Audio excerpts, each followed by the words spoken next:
I was 43 years old when the accident happened, though some mornings after, I felt like I'd aged a decade overnight. My name is Sarah, and for 20 years, I had been someone's wife before I became someone learning how to exist alone. We had built a quiet life together in a small house with a garden I tended every Sunday, and a porch where we'd sit with tea and talk about nothing important. I worked part-time at the local library, shelving books and helping patrons find stories that might take them somewhere else for a while. It wasn't glamorous, but it was mine, and I liked the smell of old paper and the hushed conversations that happened between rows of fiction. My husband Tom ran an auto repair shop across town. He'd come home with grease under his fingernails and this tired smile that meant he'd fixed something impossible that day. I used to wash his work shirts on Wednesday nights, and I remember thinking how strange it was that such a small routine could hold so much comfort. The weeks after his death moved like fog, thick and directionless. People came by with casseroles and condolences, their voices soft and uncertain, like they were afraid of saying the wrong thing. I thanked them and placed the dishes in the refrigerator, knowing I wouldn't eat most of them. Food tasted like cardboard. Sleep came in fragments. I'd wake at 3 in the morning reaching for him, only to find cold sheets and the terrible clarity that he wasn't coming back. The house felt too big suddenly, every room holding memories I wasn't ready to touch. His tools were still in the garage. His jacket hung by the door. I couldn't bring myself to move anything, as if keeping his things exactly where he left them might somehow keep a part of him here too. If you've ever felt like your world stopped while everyone else's kept turning, comment below and let me know where you're watching from. Don't forget to subscribe. This story is just beginning, and I need you with me for what comes next. I had met Tom when I was 23, fresh out of college with an English degree, and no real plan except to read everything I could get my hands on. He'd come into the bookstore where I worked part-time, looking for a repair manual for some vintage car he was restoring. I'd helped him find it, and he'd asked if I wanted coffee afterward. I said yes because his hands were stained with engine oil, but his eyes were kind, and there was something steady about him that made me feel safe. We got married 2 years later in a small ceremony with just family and a few close friends. I wore my mother's dress, altered to fit, and he wore a suit he'd borrowed from his brother. It wasn't fancy, but it was ours, and that felt like enough. We'd talked about having children, but it never happened. At first, we thought we had time, and then the years slipped by faster than we expected, and eventually, we stopped bringing it up. It became this quiet sadness we carried separately, never quite voicing it but both feeling the weight of it. We filled our lives with other things. His work, my job at the library, weekend trips to the mountains, dinners with friends. We had each other, and most days, that felt like plenty. But now, sitting alone in a house that echoed with his absence, I wondered if having someone else to grieve with, a child, a shared piece of him still walking around, might have made this bearable. Instead, I was the only one left holding all these memories, and the loneliness was so thick I could barely breathe through it. Tom had always been the one who handled our finances. It wasn't something we'd discussed formally. It just became his territory over the years, the way the garden became mine and the kitchen became a shared space where we'd move around each other with easy familiarity. He'd pay the bills, manage the accounts, make decisions about savings and investments. I trusted him completely, never questioned it, never felt the need to look over his shoulder. Why would I? We were partners. We were building something together. Or so I thought. The financial reality hit about a month after the funeral. I'd been avoiding paperwork, letting bills pile up on the kitchen counter, because looking at them meant confronting numbers and decisions I wasn't ready to face. But eventually, I had no choice. I sat down one evening with a cup of tea that had gone cold and started sorting through everything. Tom's shop had been struggling for the past year. Something he'd mentioned but downplayed, always saying it would turn around. It hadn't. There were debts I didn't know about, loans he'd taken out to keep the business afloat, payments he'd been juggling quietly, while I went about my days thinking everything was fine.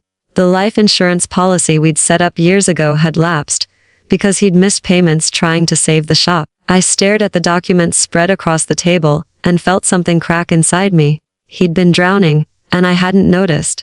Or maybe I had noticed but hadn't asked the right questions, hadn't pushed when he said everything was okay. I called the bank the next morning and learned that I had 3 months before they'd start foreclosure proceedings on the house. 3 months to figure out how to pay off debts I didn't create and keep a roof over my head. My salary from the library wasn't enough. It had always been supplementary, something to keep me busy and contribute a little extra, not something to live on alone. I started looking for additional work, scanning job postings online late at night when sleep wouldn't come anyway. But I was 40, 3 with a degree in English and 2 decades of part-time library experience. The world wasn't exactly waiting for someone like me. I picked up a second job cleaning houses. It wasn't something I'd ever imagined doing, but pride seemed like a luxury I couldn't afford anymore. A woman from church connected me with a cleaning service that needed people, and I started working 3 mornings a week before my library shift. I'd scrub toilets and mop floors in homes that smelled like lavender and money, homes where people had the kind of lives that looked easy from the outside. I'd see family photos on their walls, smiling couples, kids in graduation gowns, vacation snapshots from places I'd never been. And I'd feel this strange hollowness, like I was watching a life I used to understand, but no longer had access to. My knees hurt by the end of each shift. My hands were raw from chemicals. But the money helped, even if it was just barely enough to keep the creditors at bay for another month. The people at the library started noticing I was different.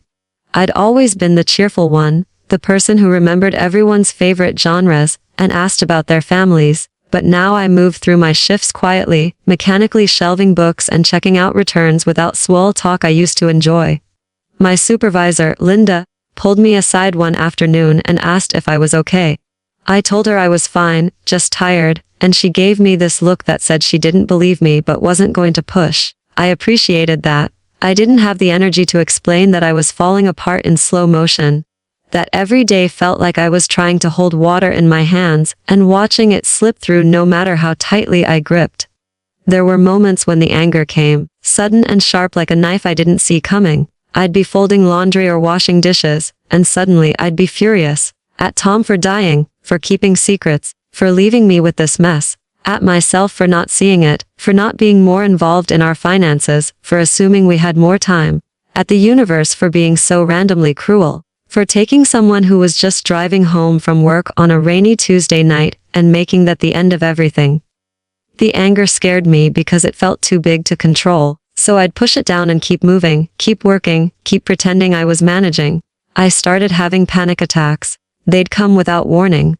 I'd be in the middle of shelving books or scrubbing someone's kitchen floor, and suddenly my chest would tighten and I couldn't breathe and the world would start spinning.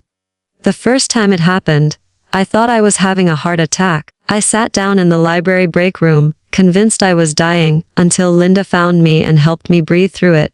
She didn't ask questions, just sat with me until the worst passed and then quietly suggested I might want to talk to someone. I nodded but never made the appointment. Therapy cost money I didn't have, and talking about my problems felt like an indulgence when I could barely afford groceries. 6 months after Tom died, I started selling things. Small items at first. Books I'd collected over the years, kitchen gadgets we'd never used, furniture that seemed unnecessary now that it was just me. I'd post them online and wait for strangers to show up at my door, handing over cash for pieces of the life I used to have. Each sale felt like losing something, even when it was just a lamp or a set of dishes. I was dismantling our home bit by bit, and every empty space left behind reminded me of how much had already been taken. One evening, a woman came to buy a bookshelf Tom had built for me years ago. It was beautiful, solid oak with clean lines and careful joints, the kind of thing you could tell someone had put time and love into. She ran her hand along the wood, and said it was exactly what she'd been looking for. I watched her and her husband load it into their truck, and as they drove away, I stood in the driveway and cried for the first time in weeks. Not the quiet, controlled tears I'd allowed myself before, but the kind that came from somewhere deep and broken, the kind that left me gasping and shaking on the concrete. A neighbor saw me and came over, asked if I needed help.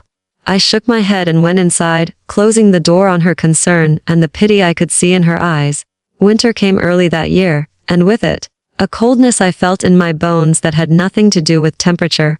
I couldn't afford to heat the house properly, so I lived in layers, sweaters over sweaters, thick socks, blankets wrapped around my shoulders, while I sat at the kitchen table paying bills by lamplight. I'd calculate and recalculate, trying to find money that wasn't there, trying to make numbers work that refused to add up. Some nights I'd just sit there staring at the papers until they blurred, too tired to cry anymore, too numb to feel the full weight of how badly everything had fallen apart. The breaking point came on a Saturday morning in late autumn. I'd been cleaning a house on the expensive side of town, working my way through the second floor while the owners were out. I'd just finished scrubbing their master bathroom, marble counters, a soaking tub big enough for two, heated floors, when I caught my reflection in the mirror. I looked exhausted. There were dark circles under my eyes, new lines around my mouth, gray streaks in my hair I hadn't bothered to cover. I looked like someone who'd been surviving instead of living. And the realization hit me so hard I had to sit down on the edge of their pristine bathtub to catch my breath. I thought about Tom, about the life we'd planned that never quite materialized. I thought about the house I was about to lose, the debts I couldn't pay, the future that felt like a blank wall I kept running into. And I thought about myself, who I'd been before all this and who I was becoming now. I didn't recognize either version. The woman I used to be felt naive, sheltered, too comfortable in a life that turned out to be more fragile than I'd realized. But this new version, this tired, angry, desperate woman scrubbing other people's toilets, I didn't want to be her either. I finished the job because I needed the money, but something shifted in me that day. I couldn't keep doing this. Not like this. Not just surviving paycheck to paycheck, selling off memories, waiting for the next crisis to hit. I needed to find a way forward that didn't feel like I was constantly drowning.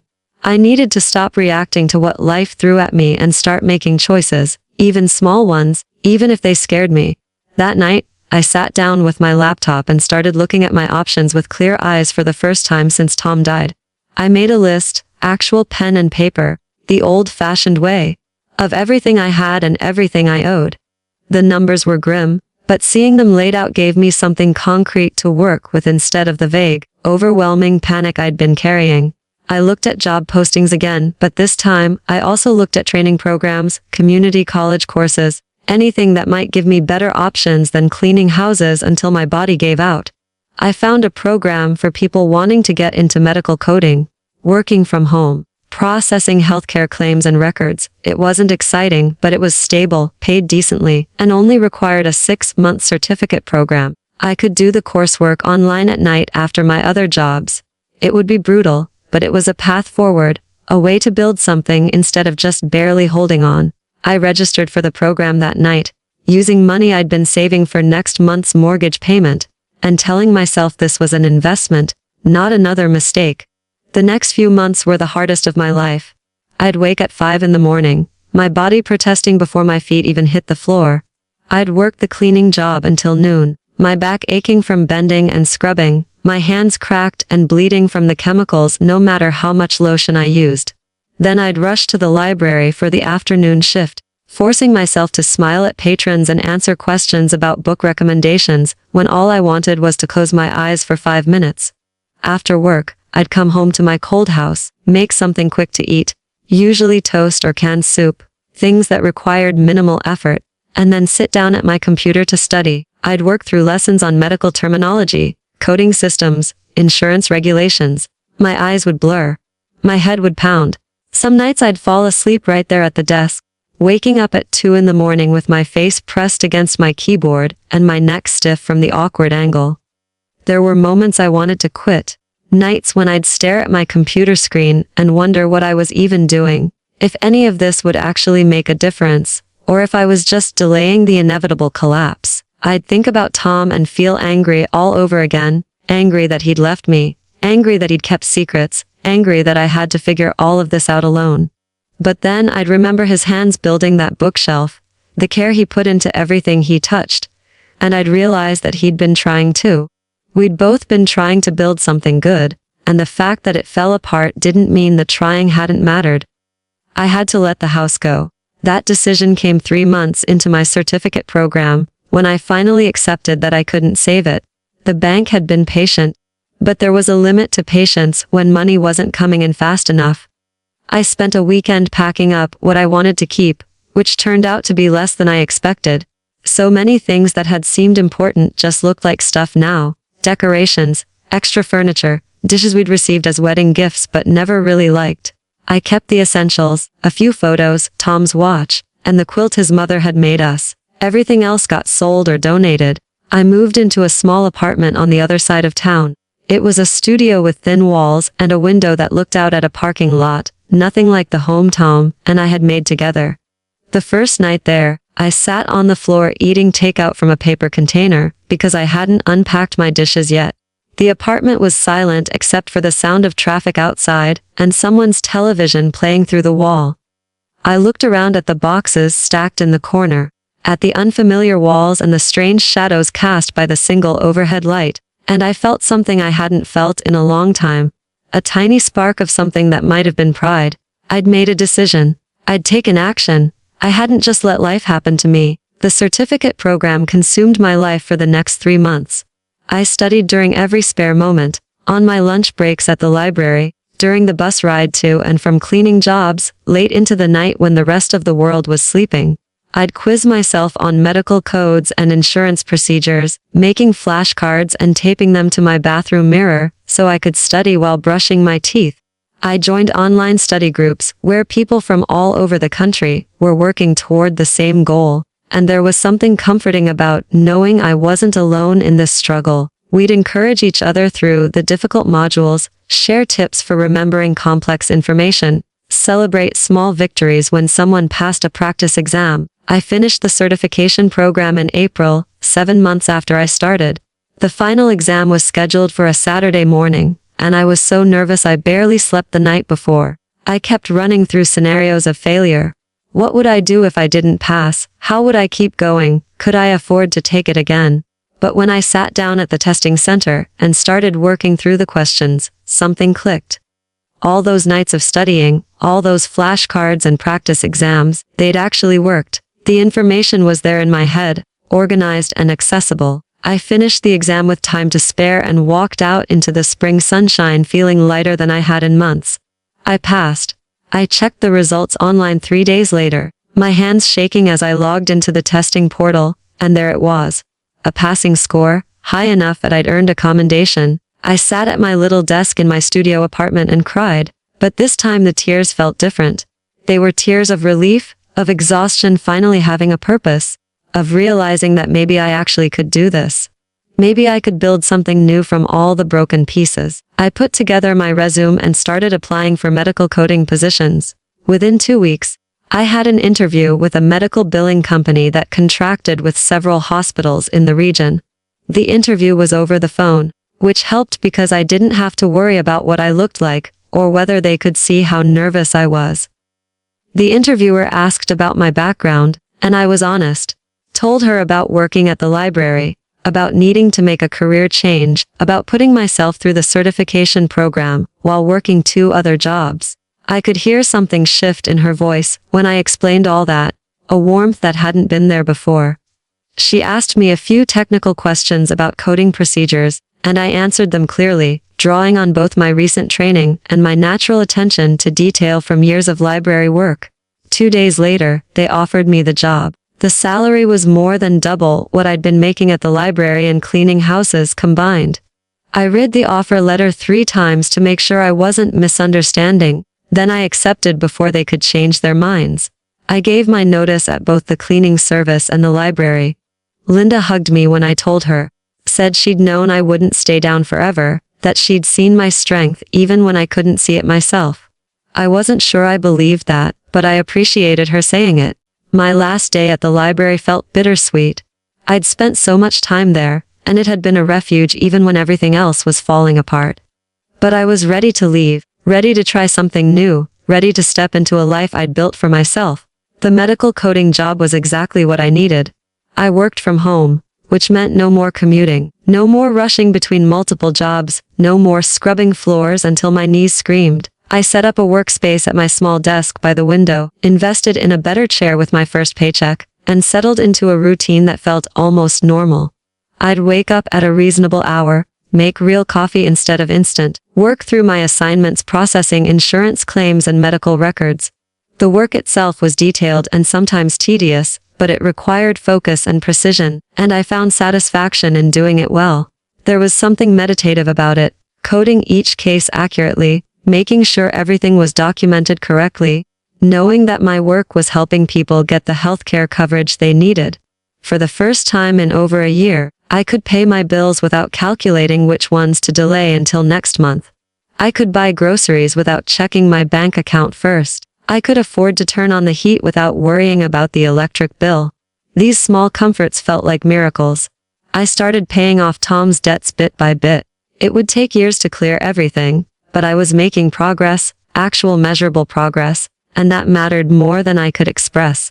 I opened a savings account and started putting money aside, even if it was just $50 a month at first. Watching that balance grow gave me something I hadn't had in a long time, hope.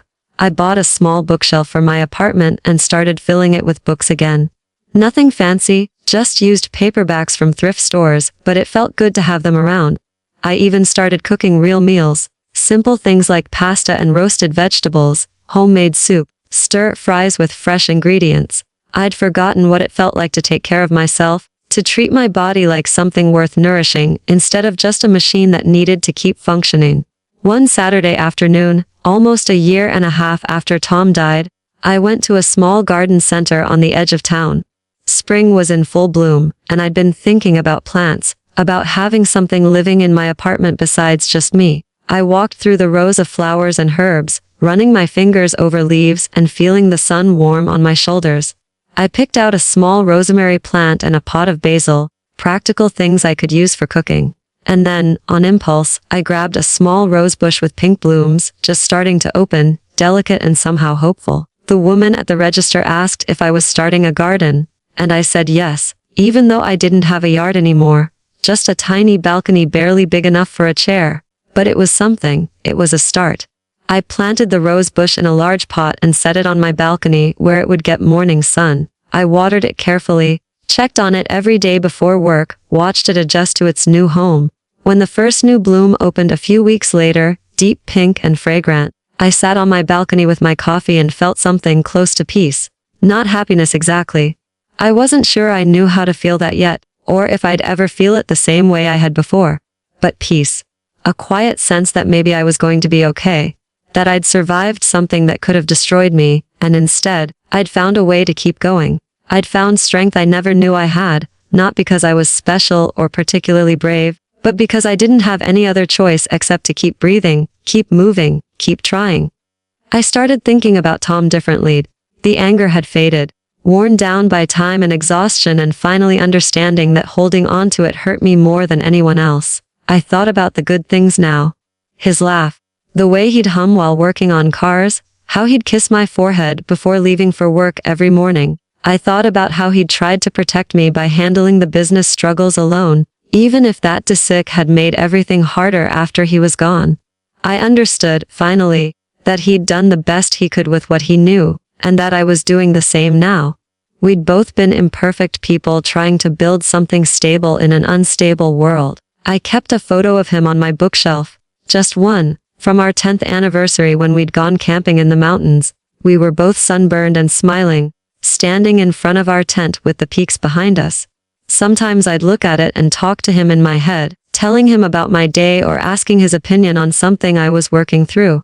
It helped, having that small connection, even if it was just imaginary. I told him about the new job, about the rose bush on my balcony, about how I'd learned to be alone without being lonely. I told him I gave him for the secrets, and more importantly, I forgave myself for not seeing them sooner. The 2nd anniversary of his death came quietly. I took the day off work and drove out to the cemetery with fresh flowers. I sat beside his headstone for a while, running my fingers over the carved letters of his name. I told him I was okay, that I'd figured things out, that he didn't need to worry about me anymore. I told him I missed him, but that I was learning how to cat missing without letting it destroy me. And then I drove home, stopping at a small cafe for lunch, sitting at a table by myself and watching people come and go. I realized I wasn't afraid of being alone anymore. It wasn't what I would have chosen, but it was what I had, and I was making something of it. I started volunteering at a literacy program on weekend mornings, helping adults learn to read. It felt good to use my love of books and language for something meaningful. to see people's faces light up when they successfully worked through a difficult passage. One of my students was a woman in her 60s named Margaret, who'd hidden her illiteracy her whole life, creating elaborate systems to avoid situations where she'd have to read. She'd memorize restaurant menus, pretend she'd forgotten her glasses, ask others to read things aloud. When she came to the program, she was terrified and ashamed, convinced she was too old to learn. We worked together every Saturday for months. I'd watch her struggle through simple sentences, see the frustration cloud her face when letters jumbled together and refused to make sense. But she kept coming back, kept trying, and slowly, week by week, the words started clicking into place. The day she finished her first complete book, a simple children's story about a lost dog finding its way home, she looked up at me with tears streaming down her face. She'd done it. After 63 years, she'd read an entire book by herself. She hugged me tight, thanking me over and over, and I felt this overwhelming sense of purpose. This was why I'd survived. Not just to pay bills and exist, but to do something that mattered, to help someone else the way I wished someone could have helped me during my darkest days. Life didn't become perfect. There were still hard days, still moments when loneliness hit like a physical pain. Sometimes I'd wake up reaching for Tom, forgetting for a split second that he was gone, and the remembering would hurt all over again. Sometimes I'd see couples walking hand in hand and feel a sharp ache of envy for something I used to have and lost. But those moments came less frequently now, and when they did, I'd learned how to breathe through them instead of drowning in them. I'd learned that grief doesn't disappear. It just becomes something you carry differently, something that weighs less over time even though it never completely lets go. I'd learned that strength isn't about never falling apart, it's about putting yourself back together afterward, even when the pieces don't fit quite the same way they used to. It's about getting up every morning, even when you don't want to, making small decisions that move you forward even when you can't see where you're going. It's about asking for help when you need it, and accepting that needing help doesn't make you weak. It's about surviving the worst thing you can imagine and discovering that you're still here, still breathing, still capable of building something new from the ruins of what you lost. I think about that woman I saw in the bathroom mirror that Saturday morning, exhausted, defeated, lost. I think about how close I came to just giving up, to letting everything collapse because it felt too hard to keep fighting. But I didn't. I kept going, one small step at a time, even when I couldn't see where those steps were leading. And somehow, without quite realizing when it happened, I'd built a new life. Different from the one I'd had with Tom, smaller in some ways, but entirely my own. I'd found strength I never knew I had, discovered capabilities I didn't know existed inside me. Now, when I water my rose bush on the balcony, or sit at my desk working through medical claims, or help Margaret sound out a new word she's never read before, I feel something I thought I'd lost forever. A sense of belonging to my own life. Not the life I planned, not the one I would have chosen if given the option, but the one I built from the wreckage. And that, I've learned, is enough. More than enough. It's everything. Because I did it myself. I survived. I rebuilt. I found my way back to something that feels like living instead of just existing. And if I could do that, if I could come through everything I've been through and end up here, in this quiet moment of peace, then maybe strength isn't something you're born with. Maybe it's something you discover when you have no other choice but to keep going. Maybe it's something that was always there, waiting for the moment you'd finally need it most.